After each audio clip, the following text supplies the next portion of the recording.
Good morning, good morning, good morning! Welcome back to Children's Church. I'm so glad to have you here with me. And all this month we've been talking about jump into June. And today is when Jesus says jump. We're in the book of great. We're in the book of John, Big John, not one of the three Johns. And we're in chapter 9. There we go. And we're starting at verse 1. I'm going to read you the story. As he was passing by, he saw a man blind from birth. His disciples questioned him, "Rabbi, who sinned, this man or his parents, that he was born blind?"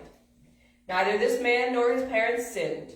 This came about so God's works might be displayed in him. We must do the works of him who sent me while it is day. Night is coming when no one can work. As long as I am in the world, I am the light in the world." After he said these things, he spit on the ground, made some mud from the saliva, and spread the mud on his eyes. Said, "Go, wash in the pool of Siloam," which means sent. So he left, washed, and came back seeing. His neighbors and those who had formerly seen him a beggar said, "Isn't this the man who sat begging?" Some said, "He's the one." Others said, "No, but he looks like him." He kept saying, "I'm the one." Therefore they asked, "How were your eyes opened?" He answered, "The man called Jesus made mud, spread it on my eyes, and told me to go to Siloam and wash. And when I washed, I received my sight." "Where is he?" they asked. "I don't know," he said. They brought the man who used to be blind to the Pharisees, the day Jesus made mud and opened his eyes for the Sabbath. So again the Pharisees asked how he received his sight. "He put mud on my eyes, I washed, and I can see." Therefore some Pharisees said, "This man is not from God, he doesn't keep the Sabbath." But others were saying, "How can a sinful man perform such signs?" And there was a division among them. Again they asked the blind man, "What do you say about him, since he opened your eyes?" "He is a prophet," he said. The Jewish leaders did not believe this about him, that he was blind and received sight, until they summoned the parents of the one who had received his sight. They asked, "Is this your son, the one you say was born blind? How does he now see?" "We know this is our son and that he was born blind, but we don't know now how he sees. And we don't know who opened his eyes. Ask him, he's of age, he will speak for himself." His parents said these things because they were afraid of the leaders, because they already agreed if anyone confessed Jesus as the Messiah, they'd be banned from the synagogue. And that's why his parents said, "He's of age, ask him." So a second time they asked the man and said, "Give glory to God, we know this man is a sinner." He answered, "Whether or not he's a sinner, I don't know. One thing I do know, I was blind, and now I can see." Then they asked him, "What did he do? How did he open your eyes?" "I already told you, and you didn't listen. Why do you want to hear it again? You don't want to become his disciples too, do you?" This is a sassy man, and I'm here for it. They ridiculed him. "You're this man's disciple, but we're Moses' disciples. We know that God has spoken to Moses, but this man, we don't know where he's from." "This is an amazing thing," the man told them. "You don't know where he's from, yet he opened my eyes. We know that God doesn't listen to sinners, but if anyone is God-fearing and does his will, he listens to him." Throughout history, no one has ever heard of someone opening the eyes of a person born blind. And if this man were not from God, he wouldn't be able to do anything.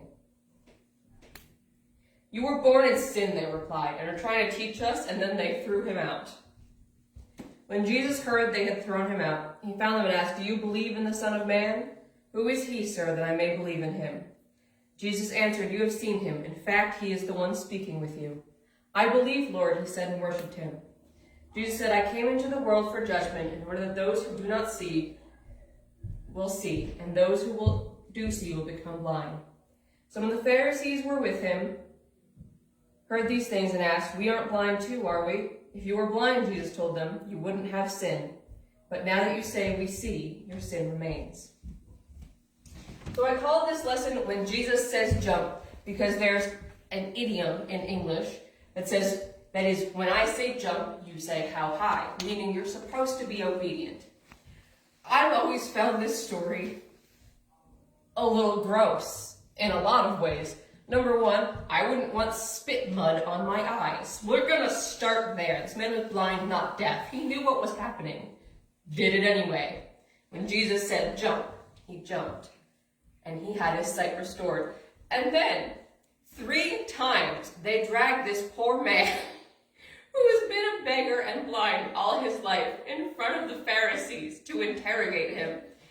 And by the 3rd time, he's just started sassing them. He's like, What else do you want me to say? I've told you the truth once. I've told you the truth twice. If you want to hear it a third time, sure. But you aren't listening. You're hearing, but you are not listening. The blind man knew how to listen. When Jesus said jump, he did. Or he let Jesus put mud on his eyes, and he went to Siloam and washed. And he was healed. Now, Jesus used him as an example. When someone doesn't understand or lacks wisdom, we refer to them as being blind. They cannot see what is happening around them. They cannot see the truth.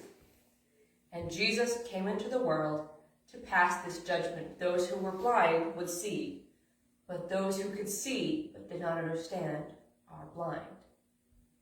So I think it's a very interesting story because it kind of laces together metaphor and reality, and I like that.